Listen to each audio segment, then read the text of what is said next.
Hi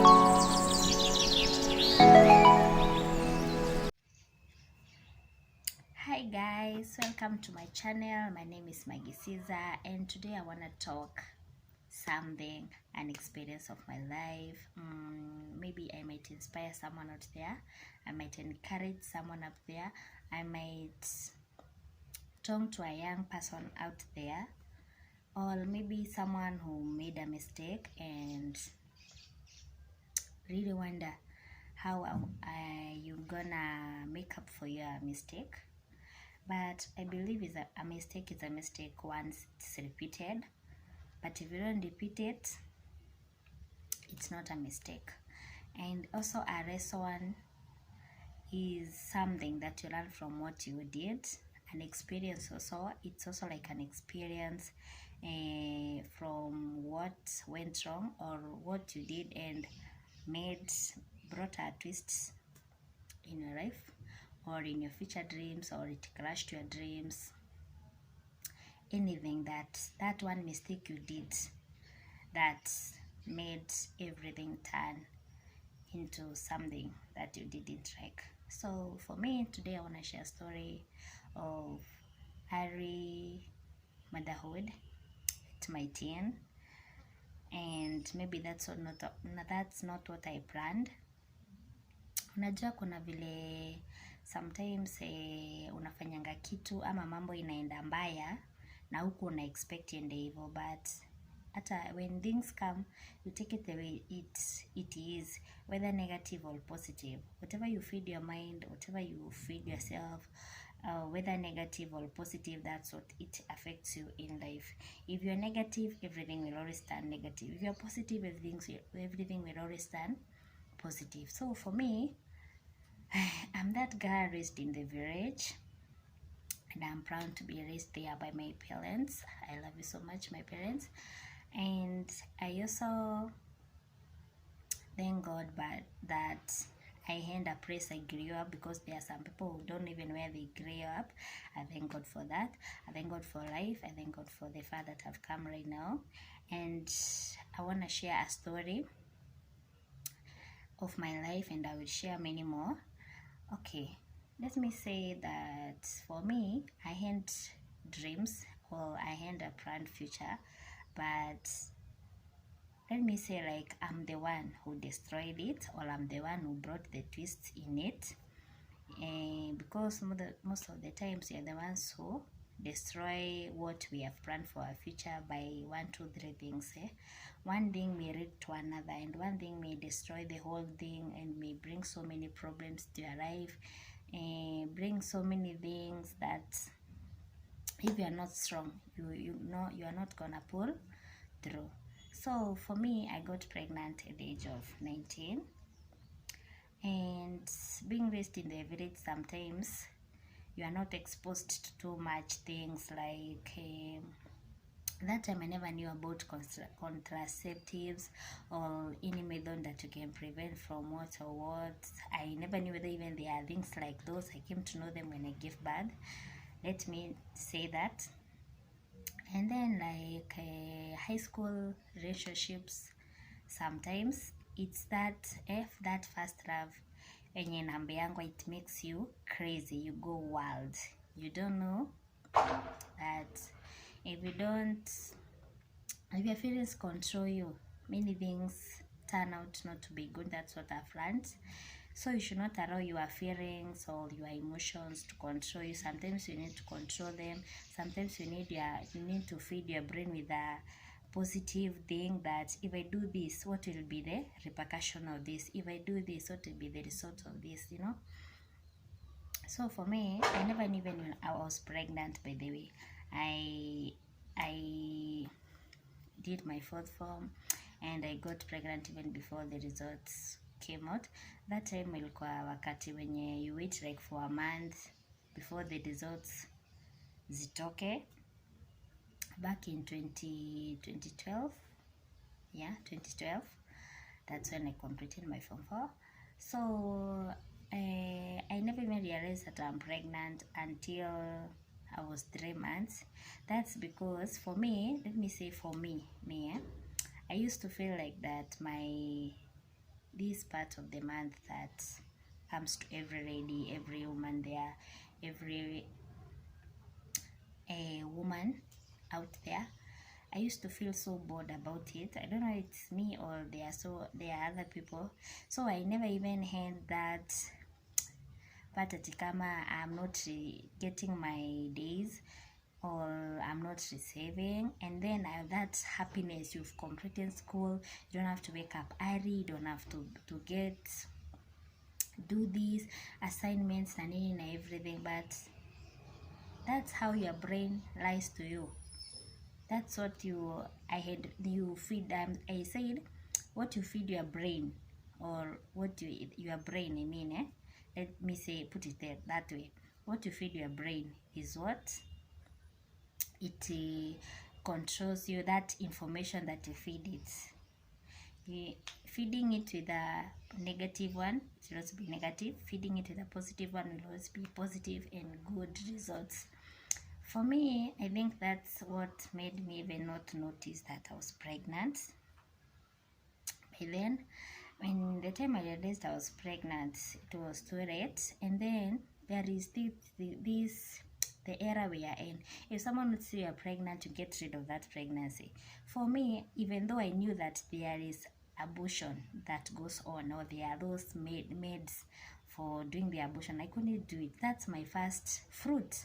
And my first fruit, you should respect your first fruit, because sometimes that's what I'm saying. What you do right now might affect your future. You never know. Maybe you might get rid of that fruit, and maybe that's the only kid you could have had in your life. When you get married, you start getting marriage problems, and maybe not even there are people who don't like getting married, they want just kids.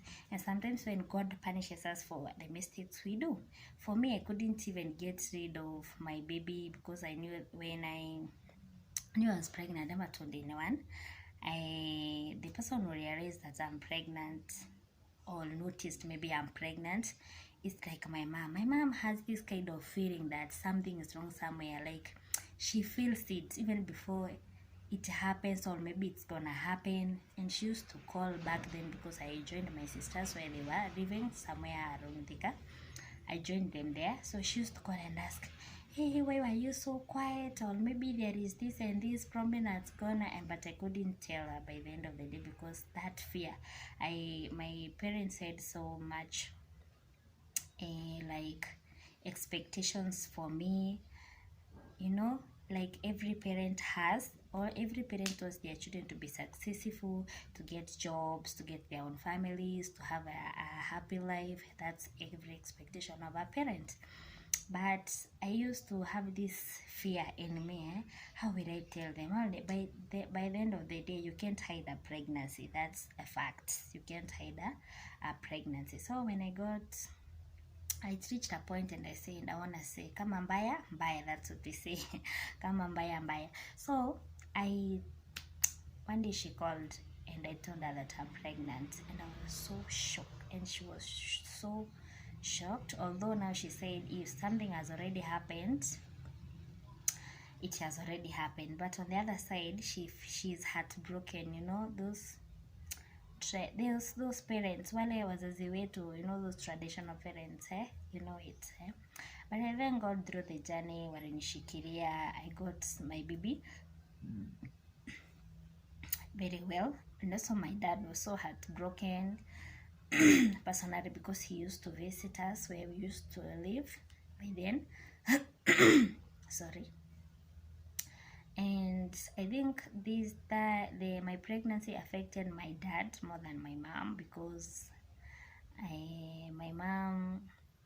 my dad was disappointed, because I think my dad had so much expectations for me, very high, that yani ile expectation unasikianga mzazi ako nayo of a certain kid, huyu atakuwa successful, huyu maisha yake inakuanga hivi. Because for me, even the way I grew up, I used to na shikanga tu vitu haraka haraka, sharp like that, but I had no choice. I never even told the one who was responsible for the pregnancy. He also knew when I, like 2-3 weeks to my delivery, and I don't know even who told him, because I'm not the one who told him. We used to like meet, hang out, but he never noticed. Just ile pregnancy inajifichanga, wezi even note. So it reached the time for me to deliver my baby, and I remember my water like broke around 6. My pain started at around 4.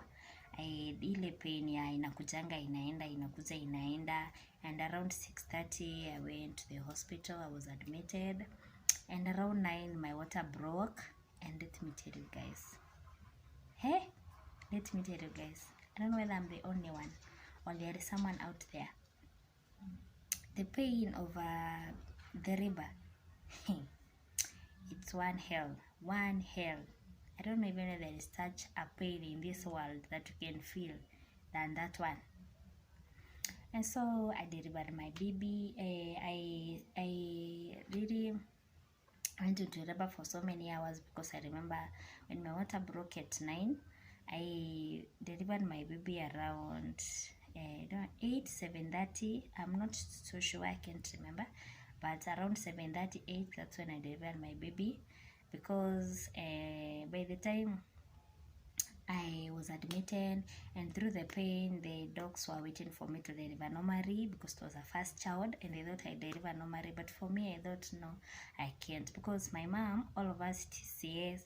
My sister had a baby that time, it was CS, and sometimes I nasikianga like you inherit it. If it's like this, I don't know, but nasikianga sometimes you inherit it, because for me, for the 4 of us, my mom is CS. So by that time ile harakati ya kupima unakaanga, mnaenda unapima umefunguka centimeters ngapi. For me, I just opened like think 4 centimeters, and that was it. Since morning, 4 centimeters. I never even kusonga like another inch. It was 4 centimeters, and that pain was so unbearable. And what the doctor said is just breathe, give the baby hewa, you'll give birth. But for me, I thought that was too wrong. But being a new mother, I have never had another baby. Being a teenage, though all those things I've not been exposed to. So there are so many things that you don't know. And I think that when the doctor came the evening shift, ni alinipima akasema that baby is tired and we need to do a CS. And I was really asking, hizo makaratasi za kusign ziko wapi? Because by that time even I never knew where my things were, because of that unbearable pain. Though my sister visited me during the lunch hours, and then the June 6, because when she came, I not had the baby, so she left. And by Gioni, that's when I was taken to the theater, and the doctor asked me, where is the father's baby? Where is the baby of the kid? Where is the father of the kid? I told her he's not here at this time. So who will sign the papers? So I will sign, and I signed the papers, because nilikuwa nasema kama mbaya. That pain was too much to bear, And so I went to the theater. I delivered my baby, but unfortunately I had my baby cry, but kidogo sana. And then by the time I was coming to my senses, when you go for CS, you sleep, that medicine na nini na kila kitu. From that, kuchoka sana juu ya ribbering a lot. So I really felt relieved. I had my baby cry. So but nikitoka kwa theater, I never went to the waiting room with my baby, but sikushughulika kuuliza mtoto wako wapi. But nilikuwa naona mtu akitoka theater ama mtu akitoka delivery anakuja na mtoto wake. So where because after kutoka theater nililala sana. So after I woke up around 9:30. I remember very well, it was around 9:30. I think I slept for 1 whole hour after delivery. I asked the nurse who came, kuna hii unaekangwa maji, and nikamuuliza, why can't I see my baby? Akaniambia, your baby alipelekwa nursery, inaitangwa NBU nursery, something like that. Let me say nursery or NBU, I don't know. NBU. What gender is my baby? A baby boy. I was so excited. I knew that's my dad. Okay, when I was pregnant, I never wished that I can get a baby girl, a baby boy. Mtoto ni mtoto by the end of the day, and whatever you get, either you get a boy and you wanted a girl, huwezi tupa huyo mtoto. And if you wanted a boy and you get a girl, huwezi tupa huyo mtoto. By the end of the day, you love that baby because that baby is innocent. But I really got curious to know why my baby was taken to NBU, and I asked that nurse to be the baby alikuwa amechoka sana, so mtoto ako kwa oxygen. As a new mother and as a young mother, you can't ask like so many questions like what like that. And I went to see my baby the following day. I never went that evening to see my baby. I went the baby for the, so I called my mom. I told the delivery because they could be worried. Hawajui na waezi ingia usiku na the phone is off. So I called them and I told them about the good news. Mom was so happy, my sister was so happy, everybody was so happy. So they came there for a day to see the baby and I. But guys, let me tell you, kidodiasis, it's another thing. It's so painful, and I feel so sorry for those people who go deliver and by the end of the day they don't go home with their babies. It's very painful. Hearing a wood without a baby, it's so painful. I feel those people. But my baby stayed like for oxygen for 4 days. That baby was not feeding, let me not lie to you. I was feeding through a tube, alafu it was a very small amount of maziwa, and I remember my breasts were so painful because of the milk. That time, when you milk it like this, because you used to milk for the baby, mtoto anapewa na tube, and it reached a point I felt so disappointed, and nilitoka huko, I went somewhere and I remember I really cried because I really wondered why my baby was in that situation. Maybe the doctors caused it, maybe I caused it, I don't know. It's a young mother, I know you are so confused why that baby is in that situation. And guys, after some days we were discharged. The baby was feeding well, though I was told not to breastfeed him. I continue milking I continue milking for him, and I should feed him with a bottle. And it was okay for me. After 2 weeks we went back for checkup. After 2 weeks, after the baby was 2 weeks, we went back for dressing of the wound and the baby's progress. And the baby was so okay, and I was so happy. Everybody was so happy, and that's how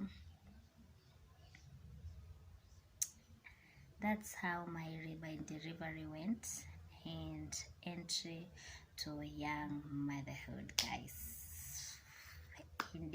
For the rest of the story, what happened later to the baby and the baby daddy, maybe you wanna know, and follow me on Instagram, Maggie Chantel Caesar, and remember to subscribe, guys. Thank you for watching, and bye.